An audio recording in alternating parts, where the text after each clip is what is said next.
This episode of the Off-Road Podcast is sponsored by Warren, Medical Gear Outfitters, and Colby Valve. Off-Road Podcast, episode 420. Whoa, man. Hellwig. Tonight, Aaron gets the shaft, Coy rams it, and Ben puts all four tires back on the ground. Welcome to the Off-Road Podcast, the podcast about everything off-road. We cover the news, review products, and interview people in the off-road industry. Your hosts tonight are Aaron, Coy, and my name is Ben. And joining us tonight is Melanie from Hellwig Products.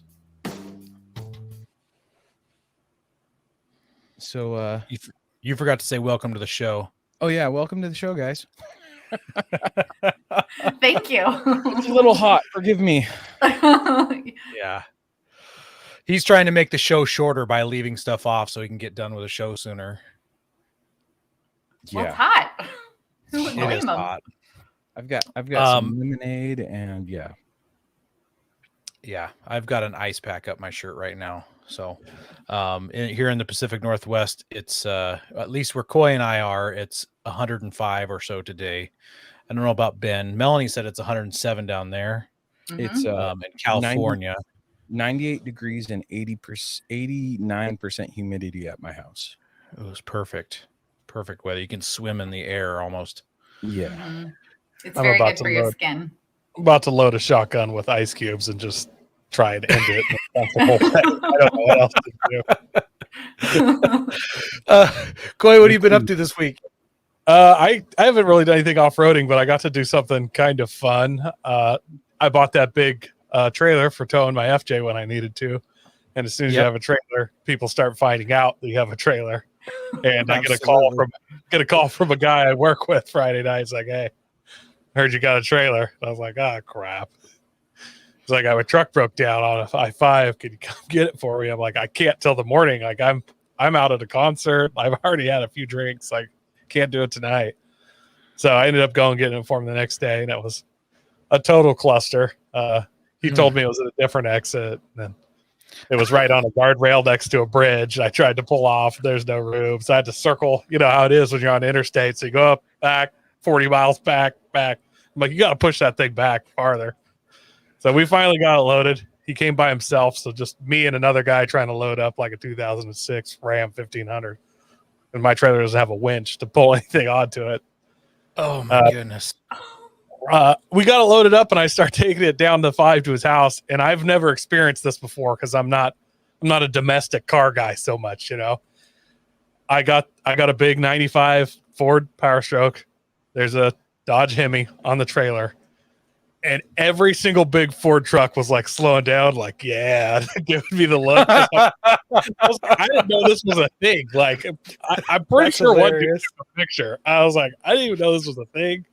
Starting to get kind of a little cocky about it. I was like, yeah, these crappy Dodges. I've never even cared before, but I think I'm a Ford guy now. I don't know. Yeah, Buy me some overalls awesome. and stuff. that's awesome. Have you seen that trick where you hook a tow strap to the front of the vehicle and you hook that tow strap to the back of your trailer and you like get a running start pulling it and then you slam on the truck and trailer brakes and let the towed vehicle roll up on the trailer? So I actually considered that, but I didn't have the room, and my trailer has jacks that you put down on the back so you don't like bend the trailer. So it I just see. so in the future, I think I need to actually get casters for those jacks so I can do that. Maybe I don't know. Or we could talk to our sponsor Warren about getting you a trailer winch. That's what I actually need to do. Yeah, Yeah. that sounds like a way better idea. Could you please do that? Well, I'm fine with Coy trying that. I'm sure Ben is, and Yeah. some of our listeners Yeah, are fine with Coy. can I doing be it. their Probably. video? Especially That's what I if was we gonna say. video it. It would As be long as great you video to it, maybe. The Yeah. thing that's bad is if I assumed that he was going to like bring help, but that's what you get for assuming. And if I'd had another full-grown man there, I brought a couple snatch blocks and a synthetic rope, so I actually tripled it. I had 3 blocks, and I was so close to being able to pull it, but he had to be in it on the brakes, so it was like you can't. If I had one more guy, we could have just drug it up that way, but we ended up I sent him to buy a come along. We got it on there.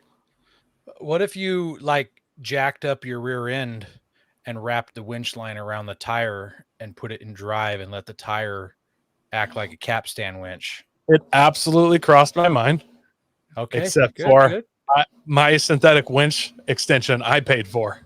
So I was prepared to leave his truck there. It would make no difference to me, So if it was True, at a certain point, true. like, you're gonna have to call a tow truck by. Like, I'm not. Those synthetic ropes are not cheap. Yeah. What about you, Aaron? I heard you took care of some business. Yeah, so that axle I picked up a few weeks ago, the entire axle assembly for Nissan, I took it to my buddy's shop where I did my engine swap and all the suspension stuff. And I have another friend. He's one of the guys who came with us on the McGrew trip, and he needed an axle shaft. So I sold him half of the inside of the rear end that I bought, and I kept the other half. And we had an axle swap day. It went pretty good, except he had to do a little bit of tack welding. The nuts were spinning. The studs were spinning on the backer plate, so we had to tack them on to get the nuts loose. And I couldn't get my axle shaft free, so I had to use one of those slide hammer guys. And we dug around the shop. It took longer to build this piece of strut, and I say build it because it was not like normal strut. It was double strut, and we had to cut the back half of the strut off and then auger out the center of it with a step bit. It was a little chaotic, but got it out, put the new shafts in. Neither of us have a tire wobble anymore. It's pretty amazing what you can do with non-bent axle shafts. So I'm happy about that. I actually considered a good practical joke because I had the trailer and I had to drop off that truck in Independence, and I was like trying to do the math on how far Yamhill would be just to run up with the trailer. Like, I knew you were going to get done. You'd need a tow back to your house and just talk some crap and leave. I was like, that'd be awesome. It wasn't really worth it with $4.89 a gallon fuel. So, besides that, today after work, I stopped by the county building and pulled an electrical permit for my shop, which I have mostly wired. But while I pulled the permit, I said, "Hey, by the way, can we schedule an inspection for Friday?" So I've got 4 days. I've got 3 days now. Technically, today is done, and Friday is 3 afternoons away from today. So to get the rest of the electrical done in my shop. So after work today, I spent 2 hours in the shop. I took this picture while I was out there. It was the only picture I took out there, but it was 103 degrees in my shop where I was working, and I was pouring buckets of water. So I took a nice cold shower before the podcast to bring my temperature down. So what do you have left on your electrical you got to run? I have to make up all the boxes. So I'm doing too bad, but I just have to make up pretty much all the boxes.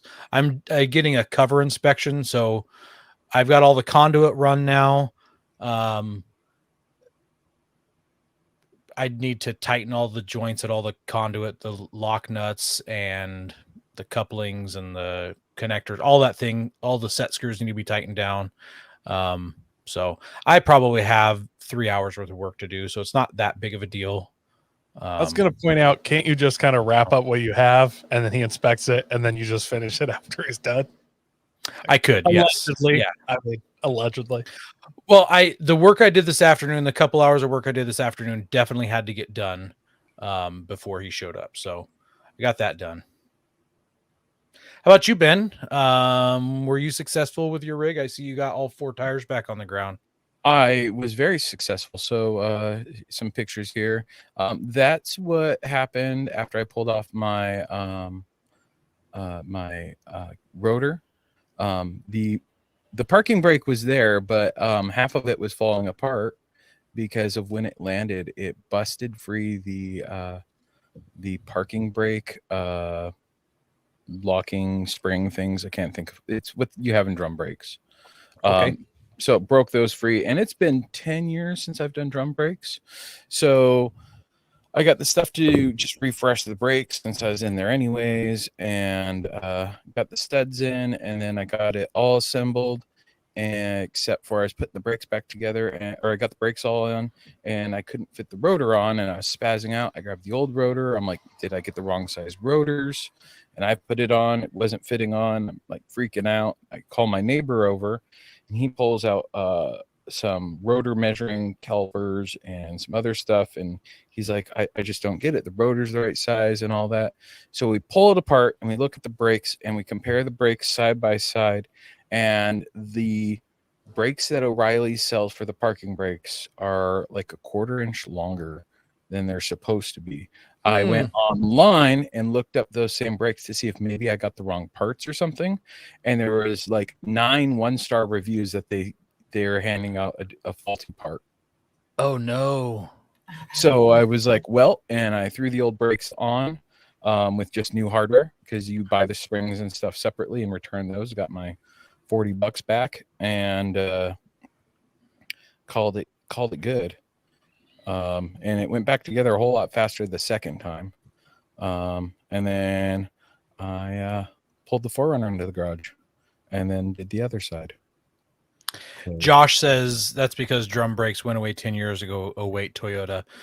Josh, I'm going to stick up for Ben, and he's talking about his emergency brake, which is the same setup that our Nissans have. It's inside the hat of your disc brake. So as much fun as I like to make fun of Ben, he has disc brakes in the rear. Yeah, the drum brake for the parking brake, I was hoping when I pulled off the rotor that I'd be able to just smack out and get the new lug nut studs in, but I had to take the parking brake apart anyways, so it wasn't too bad. But then I pulled the 4Runner into the shop and got it all wrapped up. Oh, this is what one of the lug nuts looked like. That was still intact.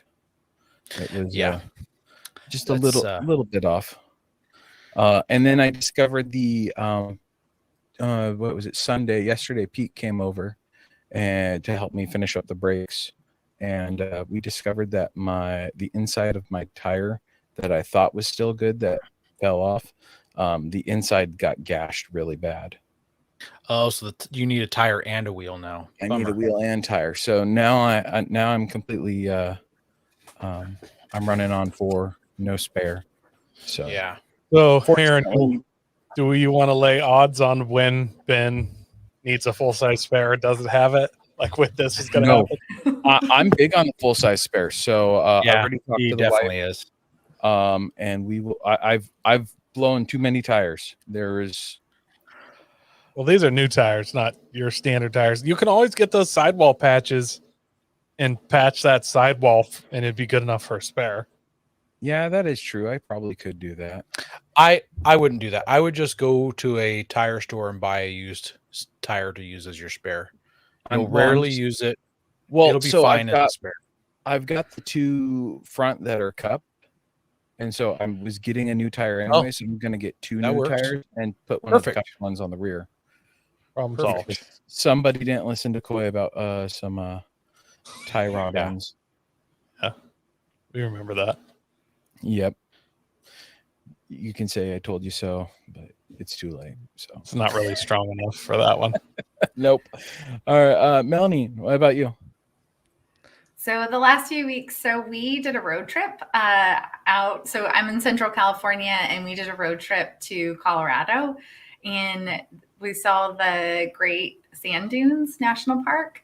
And there looks like there's some really awesome like off-road trails there. But when you road trip, we were very careful with our like way home, right? So we didn't do anything too crazy, but we had so much fun. It was a great road trip, and the sand dunes are so fun. They're wild. They're in the middle of the Rockies, and we just had a blast running up and down them, and it was really fun. But I could imagine it would be really fun to go off road with them too, but we didn't. We were responsible. Something happens with age where we make better decisions about that stuff. Most of the time, yes. Yeah. Interesting take.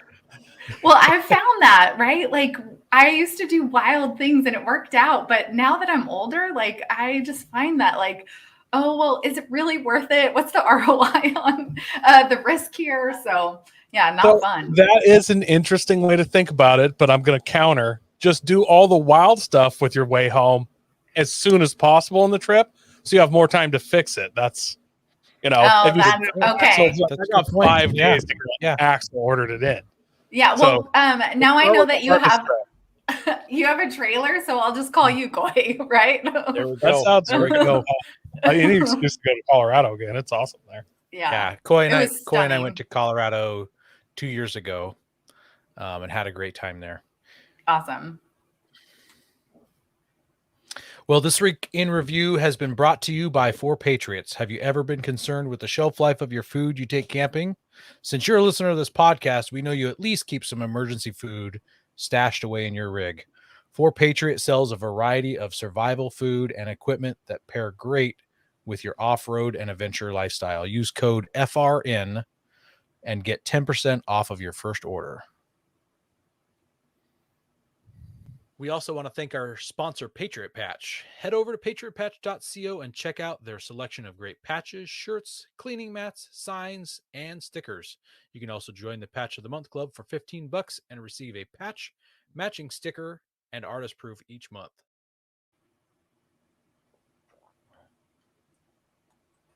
And let us not forget our patches still around. $13 shipped to you in the U.S. For the first one, and 10 for any additional picked up in person. The Off-Road Podcast patch and the Lumen Locker patch. The Lumen Locker patch does glow in the dark. And Josh, thanks again for that picture.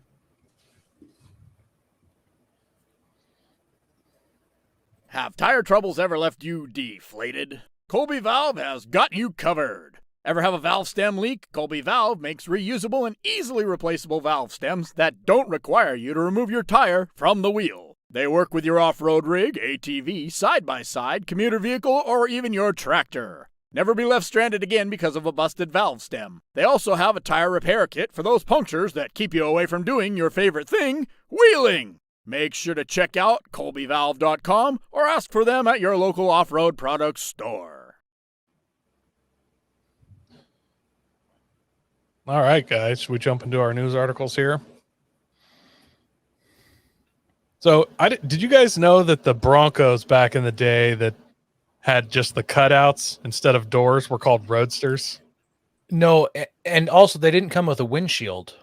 I didn't know that until I read this article. I'm assuming everybody just put a windshield on them or something. But yeah, I had never heard those called roadsters. I just the Bronco without the doors. Yeah.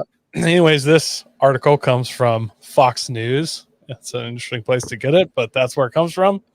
I've been getting quite a few off-road articles from them lately that I've not seen elsewhere.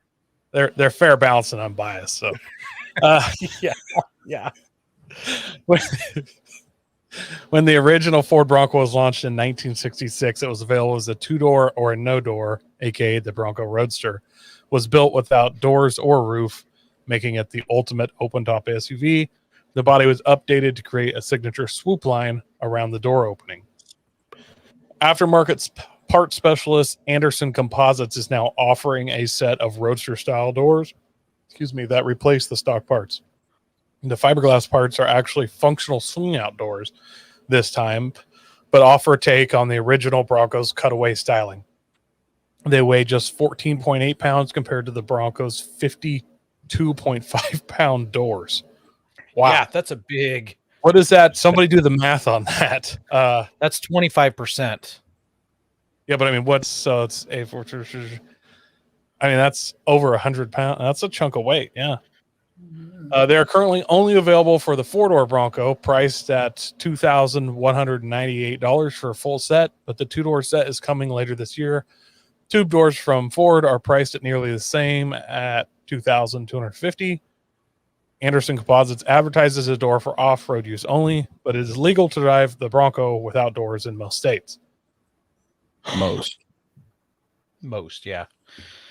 I think these are pretty cool. Coy and I were talking before the show. I mentioned that they you can still use them as a regular door. They still have a handle that opens them. And Coy's like, I would not be caught dead opening that door. It would not be cool in front of people to open that door. You have to climb over it no matter what you do. if I was opening that door, it would have to be for using it as a shooting rest, maybe something super cool. But as far as Something cool. Yeah. nobody would know those were actual doors. They would just think they're cutouts. Yeah. Yeah. Our next news story comes from Road and Track, and it is the end of an era for the Nissan Titan. So the Nissan Titan production is going to end next year because they're going to start building EVs at the plant where this truck is made. So there's 2 new EVs coming to Nissan's lineup, and I guess they don't have a plant to build the EVs, so they're going to axe the truck and build the EVs. Melanie, you're a businesswoman. If they were making a ton of money and selling Titans hand over fist, do you think that they would start making EVs in that plant, or is this because people don't want Titans now? Yeah. I feel like I'm being set up for something when you ask me that question. We had a Nissan Titan that one of the diesel versions. We called it the Rule Breaker, and I loved that truck. But unfortunately, we didn't sell a lot of suspension for that, sway bars. We still have them though. So you Nissan Titans out there, we got it. Well, there's a reason for not a lot of people buying your sway bars and stuff, because they didn't produce a lot of those Titans. In 2004, when they first brought out the Titan, it was a pretty big hit. And in 2005, they had their peak sales of 87,000 Titans that year. And then it all went downhill from there. So the last year they only sold 15,000 Nissan Titans. So not a lot of trucks to sell. So, and that's back when everybody wanted vehicles like now. Mm-hmm. Yeah. So it's kind of sad since I'm a little bit of a Nissan fanboy, but it is what it is. I mean, if it's not competing, if the market isn't, if the market isn't there, or if you're not competitive in the market space, you're not going to sell your rig. So you got to do something. So yeah, it's sad though. It's sad anytime I feel like a truck goes away. Yeah, I feel like we should have a minute of silence or a moment. pour one out. Yeah, totally. Just want to point out that the diesel Nissan Titans getting axed and Ridgeline still exists. That's a thing. That's the world we live in, Aaron. That is a terrible world we live in for that.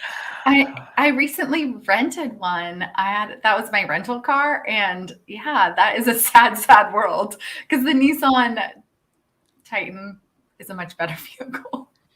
Yeah. Way more fun to drive. That's what I should say.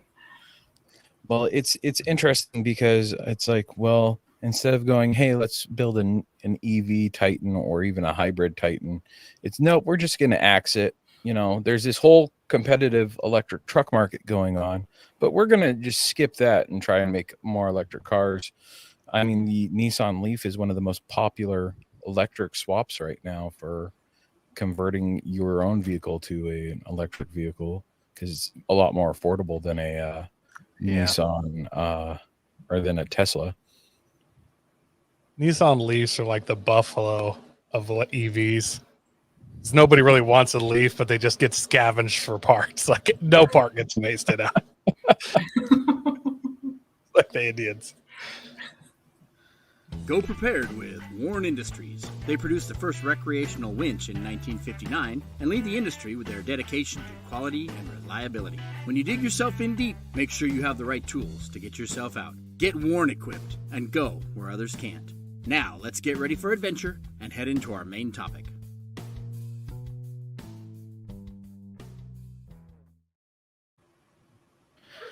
Well, tonight we're joined by Melanie from Hellwig. And before we start talking, like we always do, about your business, let's get to know you a little bit better. So I'm going to go over the fast 5 facts with you. So you can only pick one answer. You can't waffle on it. You just got to be steadfast in your answer. So new or old vehicles? New. Summer or winter camping? Both. See, you can't do that. You can only pick one. I don't want to pick one. Okay, summer. All right. Rock, sand, snow, or mud? Sand. Favorite vehicle brand? Ford. Favorite tire? Falcon. And do you have any recommendations for someone who is new to off-roading? Oh gosh, try it. So, but this is supposed to be fast, right? This one can be a little bit longer. Okay, Sorry. this one could be longer. Okay, Yeah, so yeah. I feel like if you're gonna off road, one of the things that I bought a Raptor in 2019, and I went to Raptor driving school. And if you're gonna get into a vehicle like that, like an opportunity where they teach you how to use the vehicle that you have is amazing. So we learned how to go off camber. We learned off-road tricks. Like there's you can set your cruise control to go uphill it's like you can set it for 2 miles an hour and you can navigate that way and you don't have to worry about the speed, and it'll set like gears and everything right. So it was amazing. It showed you how to use every part of it. And then we even at the end got to jump him, and it wasn't in my own, and I wasn't worried about ruining my brand new vehicle. So that was an amazing experience. So if you're going to off-road, I feel like, go do and you're brand new to it, find an opportunity to learn how to do it. And there's all kinds of folks that do this in the space also to will just teach you how to off-road in general. Now I have to ask a question about jumping the Raptors that's not yours. Is there somebody with you telling you get it up to this speed and then, send it? So, Yeah. But I mean, theoretically, you could just ignore them and just keep it full stuffed and set the airbags. Interesting. That sounds amazing. So, and also, but you have to somewhat trust. So the way that it's set up is you have them in your ear. So they have someone's on a radio and they're telling you what to do. And then it's you and another owner in the same vehicle. So I was the only female that was there. And I feel like the guy that was with me was I'm stuck with her, but I surprised him and I scared the pants off him several times. Good. But what I found though is that I had to trust him because I had to be the passenger when he jumped, and I wasn't quite sure if I wanted to do that because I was afraid he might not listen either. So we were both good students and we didn't break anything, but it was nice to not worry about it. Fun. All right, Melanie, how did you get started in off-roading? So I'm fourth generation Hellwig. So my great grandfather started Hellwig products. And so it's in our blood. We have been off-roaders forever, but my first experience and why I said sand is dirt bikes. And I think it's so fun. I don't know if other people feel this, but I think it's so much fun to ride in sand. Just that kind of out of control feeling, and you have to go fast to survive, right? Or you get stuck and you'll be there forever. Yeah. There's just that element of you're not completely in control, but you have to do it and you have to do it fast. I think that's just so much fun. So my off-road days. And so I also said I want both because I love camping in the summer, but the winter is when we go to the desert. We don't go to the desert during the summer, right? So that's our dirt biking time. And so I really enjoy that time to be out in the desert, to get in the sand, get in the dirt. Unfortunately, I feel and I'm now referencing age twice here, but I feel with age comes a cage. And so once I have my son, he's now 13, I stopped riding for a year, and it's amazing what happens. I'm sure you feel this in off-roading. When you stop doing something for a while, I wasn't very good at it. So I needed to get back and get a lot of hours under my belt, and I just didn't get enough. So I have swapped to a cage. So a side by side. Side by side. Mm-hmm. Yeah. So I feel I have to admit that here. I also feel like you cheated on summer and winter camping because your winter camping is basically summer camping everywhere else. It just Yeah. you wait until the temperatures are survivable.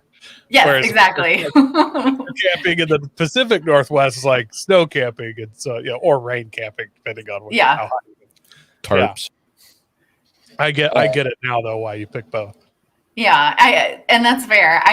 So I should say summer, right? Because it's basically summer in the desert. It'll get to freezing temperatures at night, but during the day, I mean, we're out in the desert and it's like 70 degrees and you're in a tank top in the summer. Perfect. So it's awesome. Yeah, technically King of Hammers is winter camping. Yeah. Technically. So you mentioned it was a motorcycle that you first took off road. What type of motorcycle? So I had an old beater. So I'm the oldest of 4 girls. My dad really wanted dirt bike partners, and I don't remember what that was. So the one that I've had the longest was like an electric start 230, and my son I've ridden that forever, but he's now my husband bought me a 150 this year. And my son also got a 150. And I was like, I tried it. I got on the bike again. And then we took it to the desert after Christmas and I gave him the keys back. And I was like, hey, I know that it's like figuratively, I give the keys. And I was like, this isn't for me anymore. I really do need a cage. But I've had several, they're all Hondas. But my first one was like a beater and it had like no marking on it. It was so heavy. Like, it was, if it fell, I would need someone to help me pick it up. So that like 230 Honda was like perfect because I could handle it all by myself. It was electric start. It was awesome. But my son was like, I surprised him by the fact that I could kick a dirt bike.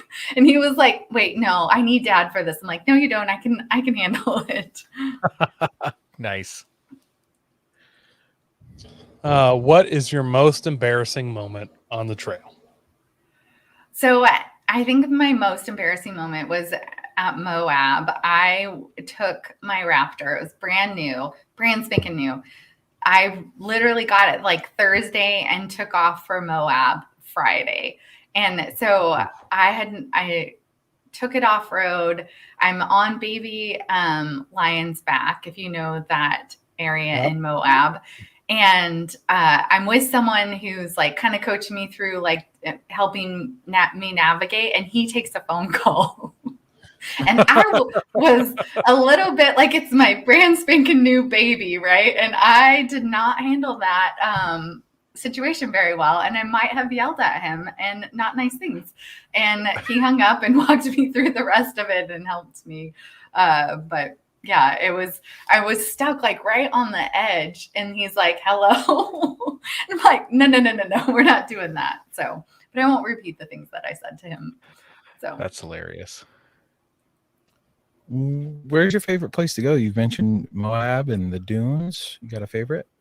Yeah, so I love the Mojave Desert. I think there's nothing like that. The sunsets, it's beautiful. There's just something like really magical about like the starkness of that. But I will say that Moab and any sort of like red rocks, to wheel in that situation is just amazing. And we've done a few trips out to Moab recently, and like the history, like, is just amazing there. We found like a dinosaur print in one of the red rocks, and it's like just off the trail. And it's just, you see the pictures of it, but when you're there, it's just, there's nothing as beautiful as those big rocks, red rocks, and the big blue sky. It's just stunning. Yeah, Moab is definitely a special place. Are there any places that you haven't been wheeling but you would like to go? Any bucket list places? Of course. There's always. So we were in Iceland a few years ago, and they take these like big like 4-wheel drive up glaciers, and I would love to do that. So that's on my bucket list, but there's so many places. I think, yeah, I mean, just getting off road and like into nature is just, it's really special. So there's so many places that I have not been and I want to discover. I did a book report on Iceland when I was like 13, 14 years old, and I've wanted to go there my whole life. I'm wildly jealous of people that go. Yeah, we went for Icelandic off-road, and that was amazing. So when you go, you need to go during that time. And my son got to like ride in one of the vehicles, which they drive so fast, they like drive on water. Like it's freaking amazing. Oh, yeah. And it's amazing, right? So it's like super exciting. They're doing all of these like crazy tricks. And we're like, oh my gosh, this is amazing. So we're like cheering and being really loud. And they like are such a reserved culture. They're like doing the golf clap, like very nice, and we're like being ridiculous. And we're like, oh, we got to calm ourselves down. But it was so fun and so amazing. So please, if you go during that time. All the Hellwig people on the sideline, USA. Yeah. Aaron, were you about to tell me that Andy's in Iceland right now? Yeah. No, Andy is one of our really good friends. Andy and his wife Mercedes are in Iceland right now. It's their at least second time there. But Coy, I'll go with you to Iceland. Give it a few years, maybe 2026 or 2027. But let's go to Iceland. We'll do it. We'll put it in the book. Start planning. Isn't that the races where they have the really funny ones? Like one of the guys is like sponsored by KFC. Mm-hmm. Yep. I have some video about with KFC. So yeah, it's pretty amazing. Yes. Yeah. That. We need to get one of. Okay, so what I think you guys need to do is get a rig like that or become a driver for that and then go under that. That's what my challenge is to you. I challenge you to talk my wife into letting me do this because I am fully on board. Yeah. Dang it. I'll have to work on my sales pitch on that one. Yeah. That's for sure. Yeah, we just got to make sure insurance is up. Yeah. I'm 100% in. You just got to get the other half to agree. Gotcha. All right. How did Hellwig get started? Yeah, so my great-grandfather and grandfather started the company in 1946. So they had the idea before, but the war was going on and they couldn't get steel or anything. So like you'll see like our original pieces. There's one in my dad's office where it has army green paint that they bought surplus green paint. They put their idea into action, right? So they would do that in the evenings. They had, my grandpa was in school. My great grandfather had a full-time job. So they both were like busy during the day, would manufacture at night. And then on the weekends, they'd sell to small shops. And then they'd also sell door to door. So if you had a saggy vehicle, they would go knock on your door and they'd say, hey, I can solve that problem. My grandpa would lay on his back in the driveway and install a helper spring for $7. So we still make helper springs. We've expanded to sway bars, but that's how we started. So it was a passion project for both of them, and then it's grown over the years. So nothing is $7, and we have a much different distribution model than we did back then. But it's kind of fun to like talk about like how we got started. Right. We got started in a garage and it was like it was a hobby. So you don't have guys out there going door to door with like a Milwaukee impact gun and going around to saggy vehicles and be like, hey, listen, I'll hook you up for $8. I mean, not anymore, but I don't know about you, but there's oftentimes when I'm driving and I wish I had like some sort of way to be like, hey, we've got something that can help solve that issue you've got going on, right? When they're like, they're saggy bottom, their like lights are pointing up the wrong way. I have very strong opinions about that and I want to let them know about it. But I think it is convenient that I don't have some way to communicate that. Just go back to your roots, poach a bunch of Curry vacuum salesmen, and door to door again. Door to door. I know. It's so obvious. You do it at camping grounds like what KOAs and all that, and state parks, and just have them walk around Kirby style. Yeah, that's All a good those- idea. Everybody towing an RV that's just smashed. Yeah, out of- totally. We do have tickets that we give away, which have like a discount code on them that say, you know, you're violating our saggy Oh, bottoms nice. policy. Nice. And There's like a parking ticket. yep. And Oh, that's sweet. at King of the Hammers a few years ago, we had our marketing manager dressed up in attire, and at the time we had we called it the operator, but like a digi camo vehicle, and it had a light bar on top. And so he pulled people over and pretended to give them a ticket. And we did this video series, you can see, but people really thought he was a cop and did not appreciate it. And so once they found, right, they were like, it made them really nervous. And then so once he was like, oh no, this is just a joke, they're like, yeah, cool, peace out, I'm leaving. So it kind of like turned, you know, you got to try stuff, but it didn't turn out as well as we had planned. Is there videos of that on YouTube?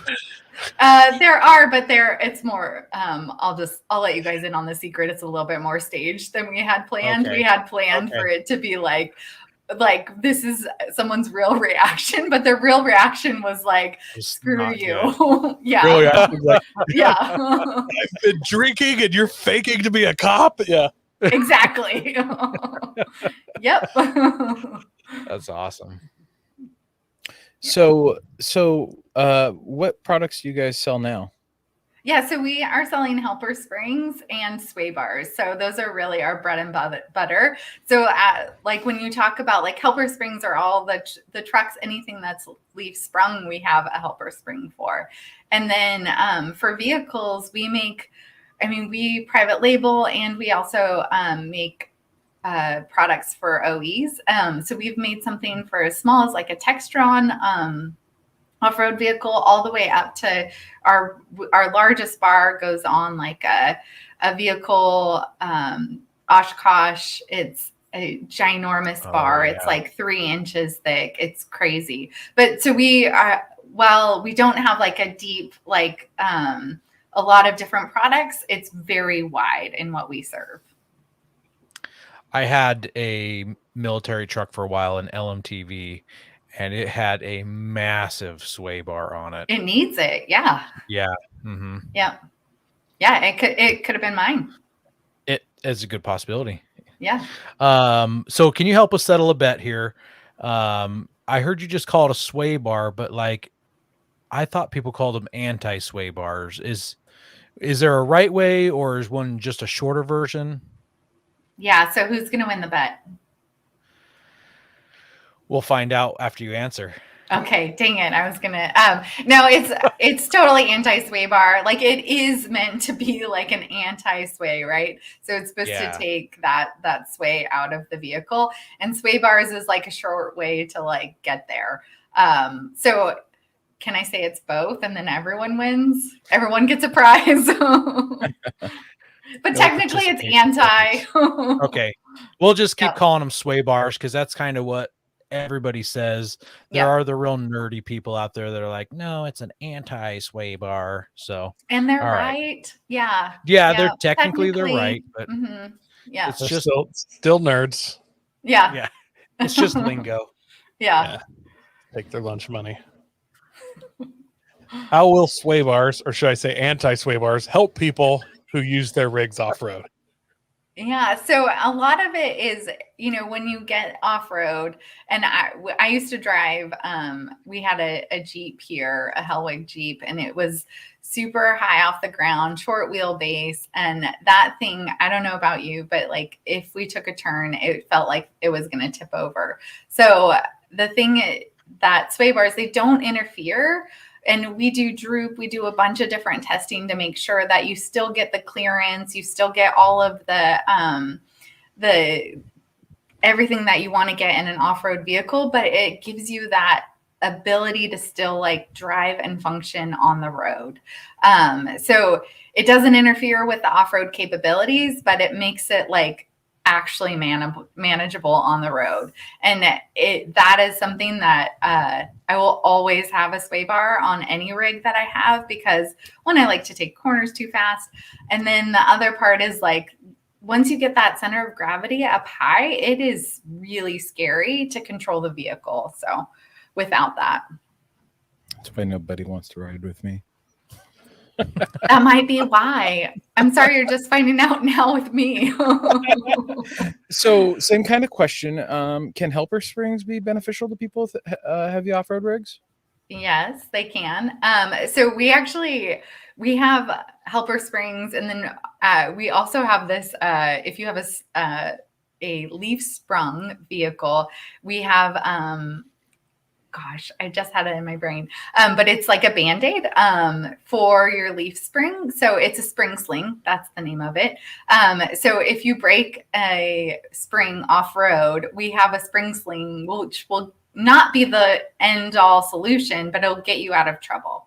So my dad's a big avid off-roader, broke a spring, happened to have like a 550, which is one of our smaller springs, and was able to Band-Aid it and get himself out of trouble. He was like 20 miles in this off-road trail, was going to be stuck there. And, you know, those kinds of things are like nightmares to get out of, and created this spring sling there. I also have a helper spring on my Raptor. So my Raptor is leaf sprung. But what it did for me, and I'm telling you guys, but I don't want to tell any like police officers around here. So I had wheel hop, and I didn't realize that. There's this one stop light on my way home that if I'm not the first one, I get stuck behind someone. And so I would hit the gas and I'd get the wheel hop, right? And the helper spring just like helped me. It totally took out my wheel hop and then just helped all of that momentum go forward, and no one beats me anymore. So it's awesome, unless there is a CHP next to me. So Yes. Yeah. So it lets you put the power to the ground. it does. Yeah. It allegedly. Yes. Thank you. Let's say allegedly. Hypothetically, you could be faster. Yeah. Yeah, I was just looking at pictures at that spring sling, and that's kind of cool. It is like a Band-Aid, but I mean that's definitely what would save a lot of people a lot of trouble on the way off the trail if they'd broken one of their helper spring or one of their springs. Yeah. Aaron, now you have to carry one. I'm not a gambler, so I like to bring things like that with me when I go wheeling, so that if something does happen, I've got a way to fix it without having to go cut a tree down or something. I don't know. Ratchet strap a hockey stick under there. So yeah, I think that's awesome. I had no idea those existed. I didn't come across those on your website when I was goofing around on your website leading up this episode. So we hide those pretty well. So I'm glad we're talking about that, because it is something that really can get you out of trouble. So Chuck in the comments says that every leaf sprung Toyota guy needs a spring sling. So Josh is trying to get me to triangulate to a 4-link. So I'm coilovers all the way around, but I don't know. We'll see. That might be a couple years down the road, Josh. So hypothetically, if someone had and this is a complete hypothetical situation. So if someone had a 10,000 pound tow rig, and their tow rig is rated to tow 10,000 pounds. So it's got a tow package and whatever else, and they regularly tow up to that much. Let's say they're in the construction industry or something, they tow in a piece of equipment. Do they really need aftermarket parts because their vehicle is rated for those things, or should they put airbags, helper springs, bigger sway bars into it if they're towing regularly? So I feel like, it's kind of the tow capacity can be a distraction, because it's really, how is the vehicle handling? And usually it handles like garbage when you have all of that weight, right? They're not meant, like, while that might be the tow package and all of that, they're not meant to be performing at that level all the time. And I think what is really cool about what we do in the aftermarket is Ford can't make, Ford, Dodge, Chevy, Toyota, they can't make a vehicle that handles everything that you want to do. So there's folks like us that fix that niche, right? That makes your vehicle handle better. Now, if your vehicle's rated for 10,000 pounds, you're not going to put my product on and be able to tow 12,000 pounds. Like, that's not smart. Your axle, the bolts, like all of the things that go with it. But the suspension is not, it's not set up to handle that weight either. So it's going to be very like uncomfortable. You're going to white knuckle it. Your wife isn't going to want to drive with you, like, or drive the vehicle. So like the things that, like, when people talk about like using our products, it's like, oh, my wife is actually willing to like drive or even sit in as passenger, right? And I'm more relaxed. I was watching this like cab over camper go down the Grapevine, which is a big road here for us, and it's a big pass. And I could see I hear they raced Lincolns on that hill. Yeah. But I could see like how wobbly it was, like going down. Yeah. And I was just like I was clenching my own wheel, like just knowing that feeling. It's like so uncomfortable. So while it's rated to handle that camper, it's completely within the rating of it. It's like you can just see it like dancing around and you're just like, that does not feel good. So we get to like make products that make the vehicle safer, better, all of that, more fun to drive. Gotcha. All right. Some off-roaders like to remove their sway bars. Tell me why I should put my sway bars back on. Do you drive your vehicle on road at all? Yeah, a lot. Yeah, A lot. that I have a video of me following him home from Central Oregon, and it's through a mountain pass going down, and I took a video of it allegedly while I was driving, and then I sent it to him, and he allegedly watched it while he was driving, and I like, bro, your truck is leaning really hard, and he's like, I know, I'm driving it. I'm inside it. yeah, I'm sure your knuckles were totally white, right? Like that was probably really, not fun. I've acclimated to it. Like it feels normal now, but occasionally people point it out. I looks a little bit. Have you ever seen like the stadium rally trucks where they're like racing the Baja truck around an asphalt track? That's basically where I'm at right now. They lift the inside tires. They're going around the corners. Yeah. Oh gosh, that is no, thank you. No, if I get in a wreck, I'm sure it's going to be completely my fault, even if it wasn't my fault, because I just am so dangerous now. But tell me why I should put those back on. Yeah. So I mean, it's that like it really is that on-road stability, and then it isn't going, I mean, go flex it, right? Like we'll do lots of flexing of the vehicle itself. Like you're going to get plenty of droop. You're going to get all of that flexibility. So I say put it back on, and then you can be safer on road, and then off road you can still perform the level you want to. So are you saying that if, let's say, he had factory sway bars on there, that were limiting his flex, if he put on some Hellwig sway bars, they would do their job as sway bars, and then they would also allow him to fully flex his truck out? Yeah, so we design specifically. So like we have the new Bronco sway bar coming out, and we have designed for that. So we are intentional about that when we go into design, and at the same time, like you might have been able to get full droop in your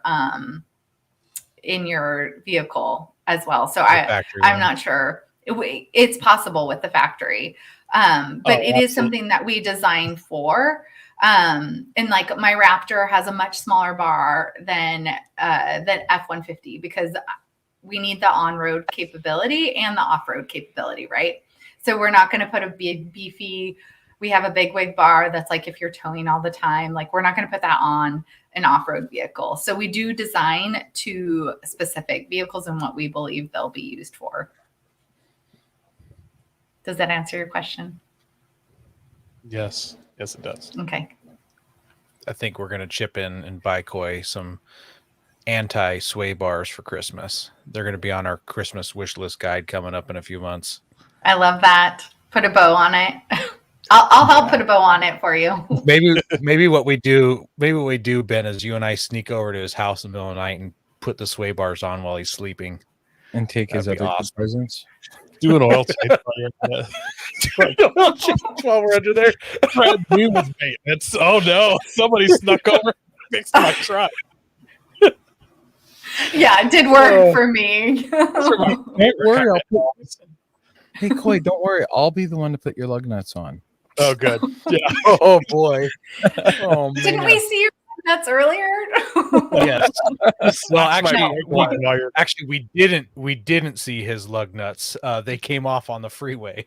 Okay. Yeah. Only 3 of them. Yeah, he yard sailed it on the way home. literally only half of the lug nuts. Yeah. Only half. That's Yeah. at least 50%. So I noticed with the anti-sway bars, there's some adjustability in them with the end links. How's that important to your vehicle? Yeah, so there's adjustability a couple different ways. So we have on a lot of our sway bars have like a 3-hole option. So the closer in you mount the sway bar, the stiffer the bar will be, and the further out, the more flexibility you can get. So that's one way. And then the end links, we have adjustable end links, and that is so that your bar sits level. So, if you have a lifted vehicle, we don't want you having your bar sit at an angle. So it's really to get that like level and how it's supposed to sit. And the adjustable end links, so we have them, 4 to 6 inches, 6 to 8. So it gives you that flexibility to be able to match your own vehicle and the height that's at. Yeah, I didn't even think about that. Having vehicles going to affect how your sway bar end links are going to line up. Yeah, I will. My next question is, this one isn't hypothetical. So I have a 2017 F-150 and I replaced the bump stops with these Timbren overload bump stop things. Mm-hmm. And the ride's pretty firm. It only takes like a couple 100 pounds in the bed, and I'm sitting on those bump stops, and then it makes the truck really, really firm, which is annoying to me. My wife doesn't seem to notice. I don't know how, but I'm wondering if airbags would be a better option, because you guys also do airbags. We pull trailers often. We've got a farm here. We've got a camp trailer that we go camping with. So would airbags be better for a daily driver if we're towing occasionally?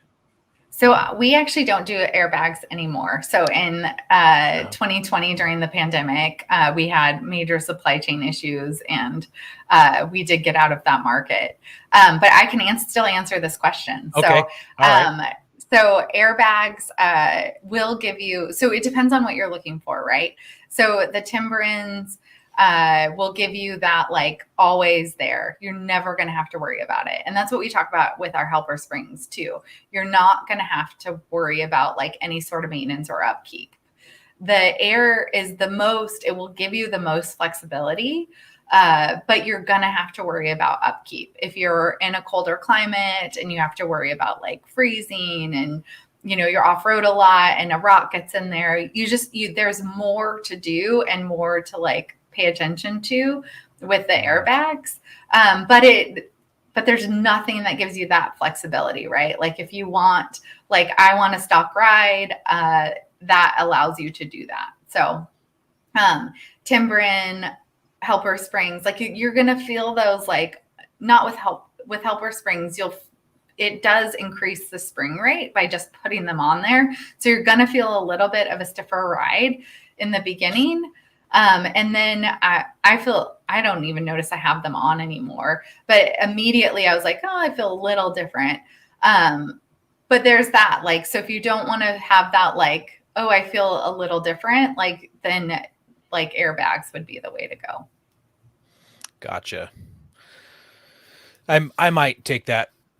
I might take that up, because even with it not having any weight in the bed, the take up between the leaf springs flexing and the contact made by the bump stop, it's a pretty good bang. And it's just annoying to me that it's banging down the road when you hit bumps. So yeah. Well, if you ever want to try Helper Springs, I would love to get your feedback on that too. So maybe that could be like a next step that you try as you're trying products out. So there we go. Yeah. So both Aaron and I, like most poor people with death wishes, have a background in the sport compact market. Have you guys ever thought about stepping into that with your sway bars? I know a lot of our listeners, seems like off-road guys a lot of times came from some kind of racing background. So you guys have any plans on doing little ricier suspension stuff? So we actually do make them, but we private label. So there's not a ton of people out there that make sway bars. And so we make them. I can't tell you who we make them for, but we do make them. But they do not have our brand on it. So we're in the market. We just don't have a Hellwig brand on it. Gotcha. Do you make them for Saner? Because they took like 6 months to get me my bar last time I bought one. So bad. No.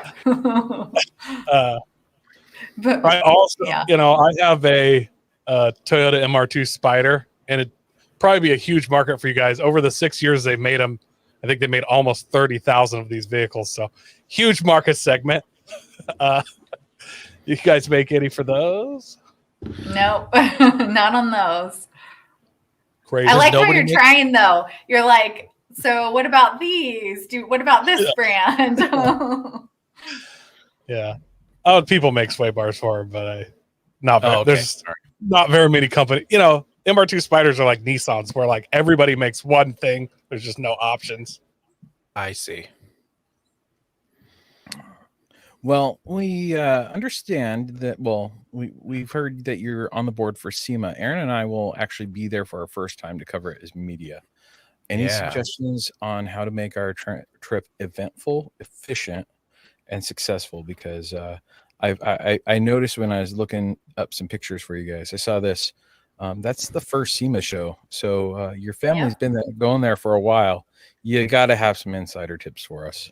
I do. So the way to make it the best is you have to come visit us at Hellwig, right? Our Hellwig booth. That's going to be key. And also, I think the biggest thing is plan ahead of time. So like the first time I went to the SEMA show, I didn't have an agenda. I was just like, I'm going to go like see what's going on there. And I immediately, it's like, there's so many different things. There's like so many shiny things that if you don't have a plan, then it gets very distracting. So I would say have a plan, like figure out who you want to go see, and schedule that out. And then like, as it leads up to SEMA too, I have just a list of like agenda items, like make sure I see this booth. I want to connect with this person. And so I just make sure I don't always have like a set time that we're meeting, but I know that like that's on my list, because I know once I get to SEMA, it's just going to be wild. And there's so many ways to get distracted that it would be very easy to like, go look at all the shiny objects. And then I will say for you guys, start in West Hall. So West Hall is the new hall at SEMA, and it's the truck and off-road section is there. It's a beautiful building, and you're going to find a bunch of your people there. So start there. Perfect. First tip, your people. Double take. Well, I'm there. I'm in West Hall, so me too. I'm gonna bring a leash for Ben. I'm gonna get Yeah, I like was one of gonna those say, animal like, backpack. three It's got Adderall. the cord. Yeah. Ben's got so much ADHD that the only way for Ben to make it successful is to leave Ben at home. Hey, I'm just saying, my ADD has gotten us a sponsorship. That's all I'm saying. It has. Yeah. I'm not going, obviously, because I'm lame and I have a trip right Yes. before that. I can only get so much time off because I'll be actually off-roading, doing real off-road stuff. But I wish I could be there. But I was thinking that could you guys just bring like wheelchairs? You can actually get a lot of speed in those. People get out of your way a lot more. You're not going to get near as tired. And Well- you can just stand up out of them and check out a booth, jump in your wheelchair, and just start hoofing it again. So they do have the jazzies there, and you do have to be careful as a walker that they don't hit the back of your heels because traffic flow and stuff. It can be pretty dangerous. But you can't jazzy yourself faster than you could walk. Like you're walking at a snail's pace because there's so many people in the way. I don't know. You could jazzy it if you wanted, but I will make fun of you. My wife and I were talking today because I was like, "Hey, I need to make sure I order my shoes here soon before SEMA." And she's like, "Why do you need new shoes?" I'm like, "Well, I need new shoes because I've got a hole in mine for one, and it's going to start raining soon." And then and then I need to break them in before SEMA because we're doing 10+ miles a day easy. And she's like, "Oh, okay, I see." And then I'm like sitting there looking at shoes. I'm like, should I get something with ankle support because I've sprained my ankle so many times. I broke my ankle, and now I sprain it all the time. I'm like, I need to not end up on crutches before SEMA. Ben, you better not sprain your ankle at SEMA. I'll leave you there. I'm not. No, then he can really use the jazzy. I make a 2-seater. Yeah, and then you could sit on the back and I'm glad you brought up shoes. So shoes are so important. So make sure that you bring a pair, but bring extras. Like I bring like 5 different pairs of shoes. If I get because sometimes you get like you don't know what your feet are going to do in 10 miles of a certain shoe that you'll end up with the blister and you need another shoe. I have different like insoles that I slip into different shoes. Whoa. So like it is. That's technical. So the shoe game is a real thing for SEMA. So I should bring my Crocs as well then, huh? No. I think your Crocs will kill you. Aaron's going to tell you this is a bad idea, but I have inside sources saying that is a great idea. Since you have to buy new shoes anyways, do you remember those Heelys from when you were a kid? No. The shoes? No. Think about how Heelys for Ben. Get around. Did you not see the video I shared? And Sarah commented, "Yes, please get them so I can watch you break your ankle again." You have better balance than you think, Ben. And with all the ADHD medicine you're going to be on, your focus is going to be somewhere. Like, I think that the Heelys is really what you should. It's time, Ben. You're ready. The magic was never. See, the problem is, the problem is Aaron's going to have me on a leash apparently, so he's just going to jerk the leash if I get too far away. Yeah. Yeah. All right. Well, we're real thankful you came on, Melanie. This is a real fun show. I definitely learned some stuff, and I hope our listeners did too. So our last question is, where can our listeners find out more about Hellwig?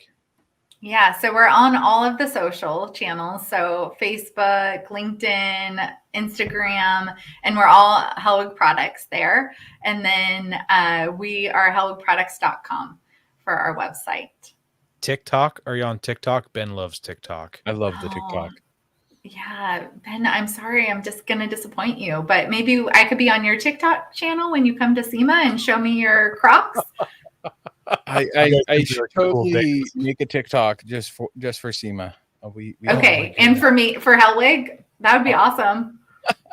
Social media job. I can do that. That would be fun. We aren't on TikTok yet, but my son would love us to be on there. So That's hilarious. Yeah. All right. Well, next week we've got Center Force clutches coming on. I think that'll be a great interview, talking to people about wheeling with a third pedal. So we want to say thank you to everybody who listens to us weekly and to those who are watching us live on YouTube. We appreciate you guys, all the comments. Josh, thank you for the shock collar comment. I think I'll get a leash and a shock collar for Ben. No. Make sure you share us with your friends. Help us grow. God bless America. Don't forget to visit Patriot Patch and join the Patch of the Month Club. Check out our Gaia affiliate link for up to 40% off. Also, don't forget to head over to Warren, Colby Valve, and 4 Patriots to see all of their great products. We are a proud part of the Firearms Radio Network. If you've got a question or comment, you can send it to us through our Linktree account or by searching for Off-Road Podcast. Also, you can see us live at Overland Radio Monday nights at 7 p.m. Pacific. Make sure when you're off-road to have fun, tread lightly, be safe and courteous. Thank you for listening. I really think you just want to shock me. Not wrong. Probably. Can you cosplay while you're at SEMA? Like Ben could be the Michelin Man, Aaron could be like King Royal Purple, and maybe you could like get back entrances and secret pathways through there or something. Yeah, let's come up with some ideas. That would be awesome.